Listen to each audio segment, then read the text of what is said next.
ces gens qui ont bouleversé le monde. C'est ainsi qu'étaient appelés les premiers disciples de Jésus. Comment est-ce possible que ces quelques centaines de personnes aient eu un tel impact sur leur époque? Et si Jésus leur avait enseigné la vraie sagesse qui change tout?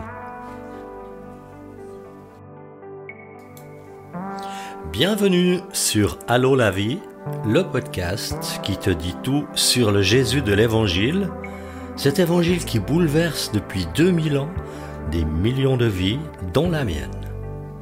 Je m'appelle Mathieu M. Avec mes invités, je désire te communiquer l'espérance qu'ont fait naître en nous l'exemple extraordinaire de Jésus et sa passion sans limite pour les êtres humains. À toi qui rêves d'un port sûr où amarrer le bateau de ton existence, à toi qui rêves d'une nouvelle manière de vivre, ce podcast est pour toi. Réjouis-toi donc à l'écoute de Allô la vie, tout sur Jésus. Dans la minutieuse enquête que Luc a entreprise sur Jésus il y a 2000 ans, on peut souvent lire que Jésus enseignait dans tel ou tel endroit. Rappelle-toi l'épisode précédent, Jésus a prié toute une nuit sur une montagne. Et imagine, sur un plateau en dessous du sommet, se sont rassemblés le lendemain une grande foule de disciples de Jésus et une multitude de gens venus d'un peu partout. Tous attendent en se demandant, est-ce que Jésus va redescendre? Est-ce qu'il va parler? Est-ce qu'il va y avoir des miracles?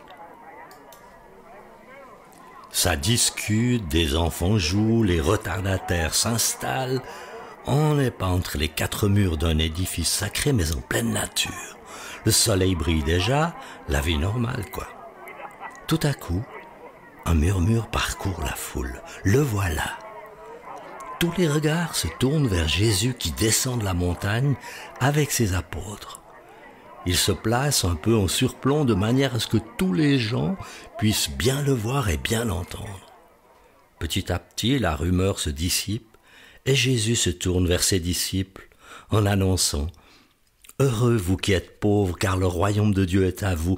Heureux vous qui avez faim maintenant, car vous serez rassasiés. Heureux vous qui pleurez maintenant, car vous rirez. Heureux lorsque les hommes vous détesteront, lorsqu'ils vous chasseront, vous insulteront et vous rejetteront comme des êtres infâmes à cause du Fils de l'homme. Réjouissez-vous ce jour-là, sautez de joie, parce que votre récompense sera grande dans le ciel. En effet, c'est de la même manière que leurs ancêtres traitaient les prophètes. Mais malheur à vous, riches, car vous avez votre consolation. Malheur à vous qui êtes comblés maintenant, car vous aurez faim. Malheur à vous qui riez maintenant, car vous serez dans le deuil et dans les larmes. Malheur lorsque tous les hommes diront du bien de vous, car c'est de la même manière que leurs ancêtres traitaient les prétendus prophètes. Et se tournant vers la foule attentive, Jésus continue, « Mais je vous dis à vous qui m'écoutez, aimez vos ennemis, faites du bien à ceux qui vous détestent, bénissez ceux qui vous maudissent, priez pour ceux qui vous maltraitent. Si quelqu'un te frappe sur une joue, présente-lui aussi l'autre. Si quelqu'un prend ton manteau, ne l'empêche pas de prendre encore ta chemise. Donne à toute personne qui t'adresse une demande et ne réclame pas ton bien à celui qui s'en empare. Ce que vous voulez que les hommes fassent pour vous, faites-le vous aussi de même pour eux. Si vous aimez ceux qui vous aiment, quelle reconnaissance en avez-vous? En effet, les pécheurs aussi aiment ceux qui les aiment. Si vous faites du bien à ceux qui vous font du bien, quelle estime en avez-vous? En effet, les pécheurs aussi agissent de même. Et si vous prêtez à ceux dont vous espérez recevoir le retour, quel gré vous en sait-on? En effet, les pécheurs aussi prêtent aux pécheurs afin de recevoir l'équivalent. Mais aimez vos ennemis, faites du bien, prêtez sans rien espérer en retour. Votre récompense sera grande, vous serez fils du Très-Haut, car il est bon pour les ingrats et pour les méchants. Soyez donc plein de compassion, tout comme votre Père aussi est plein de compassion.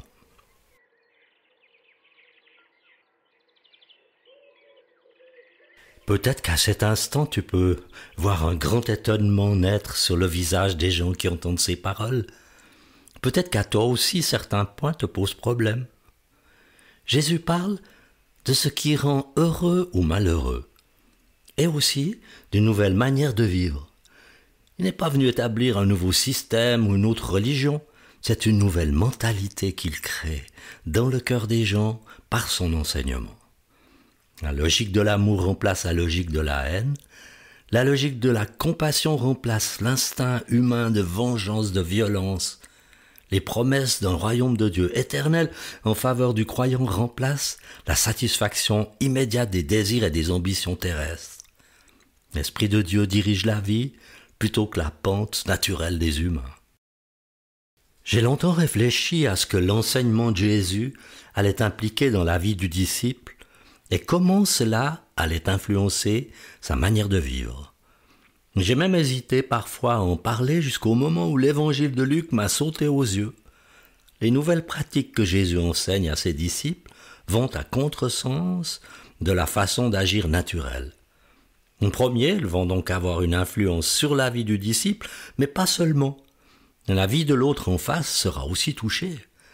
Cet ennemi à qui l'on aura donné à manger, à boire, amitié, bénédiction, cet emprunteur à qui on aura remis sa dette, ces personnes qu'on aura traitées comme on aurait aimé être traité soi-même, avec compassion et désintéressement. Le mot-clé de ce que Jésus enseigne résonne comme une vraie révolution. Mais aimez vos ennemis, faites du bien, prêtez sans rien espérer en retour. Votre récompense sera grande et vous serez fils du Très-Haut, car il est bon pour les ingrats et pour les méchants. Ainsi, quand tu laisses ta pente naturelle être influencée par le caractère de Dieu, qui est bonté, compassion envers toute personne sans distinction, quand tu réalises combien Dieu est bon et compatissant envers toi-même, cette découverte déclenche en toi une toute autre manière de traiter les autres êtres humains. Tu parviens à aimer ton ennemi comme Dieu t'aime toi. Tu parviens à être généreux même envers des ingrats. Tu fais du bien aux autres comme Dieu te fait du bien toute ta vie durant. Laisse-moi te raconter un témoignage tout récent. Quelque part dans un pays lointain, au cœur d'une communauté de pêcheurs, Laïla, une musulmane pieuse et mère aimante, vivait à proximité d'un couple chrétien à la fois inébranlable. Laïla gardait ses distances selon ses croyances religieuses. Jésus était juste un prophète et non le sauveur. Elle se joignait souvent à d'autres membres de sa communauté pour se moquer de ses voisins, les persécuter. Mais un jour, Laïla tomba gravement malade. Son corps se couvrit de furoncles. Par manque de moyens, elle dut renoncer aux soins de l'hôpital public et même aux services de guérisseurs qu'elle ne pouvait pas payer. Désespérée, elle finit par se résoudre à demander de l'aide à sa voisine chrétienne à qui elle confia « Mais jamais je n'aurais imaginé finir chez toi, et je n'ai personne d'autre vers qui me tourner. » Avec compassion, cette chrétienne lui témoigna de Jésus comme le seul capable de la guérir. Elle l'encouragea à croire en lui. Et Laïla implora Jésus. « Je n'aurais jamais pensé que je pourrais faire ça, mais aujourd'hui je mets ma confiance en toi, Jésus. Guéris-moi, je te prie. » Après sa prière, elle ressentit une paix inexplicable l'envahir. Elle réalisa que la foi en Jésus n'était pas une illusion, un espoir naquit en elle. Le lendemain, à son réveil, Laïla constata stupéfaite que sa maladie avait disparu. Elle comprit alors que pour la sauver, Dieu s'était servi de ceux qu'elle avait si souvent moqués et persécutés. Les murs qui entouraient son cœur tombèrent, ce miracle balaya ses doutes, son animosité envers les chrétiens. Cette révélation transforma à un tel point sa propre vie que toute sa famille décida de suivre aussi Jésus, quoi qu'il leur en coûtât. N'est-ce pas extraordinaire? Que peut-on en déduire? Ce témoignage montre que c'est au moment où notre attitude envers Dieu change que notre propre mentalité peut désormais changer. C'est quand Laïla est passée de l'incrédulité à l'acceptation de Jésus que le changement a été visible dans son corps, guéri tout d'abord, et dans son cœur libéré de la haine. Tu peux maintenant imaginer pourquoi les premiers disciples de Jésus étaient appelés ces gens qui ont bouleversé le monde. Leur manière d'être et d'agir était si différente de ce qui se pratiquait d'ordinaire dans la société qu'on ne pouvait qu'en être inspiré. Alors ma question est celle-ci, est-ce que tu es inspiré par cette nouvelle manière de vivre? Te demandes-tu, comme je l'ai fait aussi, si c'est possible, si ce n'est pas un peu trop ambitieux? Et si c'était possible et à ta portée? Prends un moment tranquille rien qu'à toi, pour essayer d'imaginer cette nouvelle manière de vivre.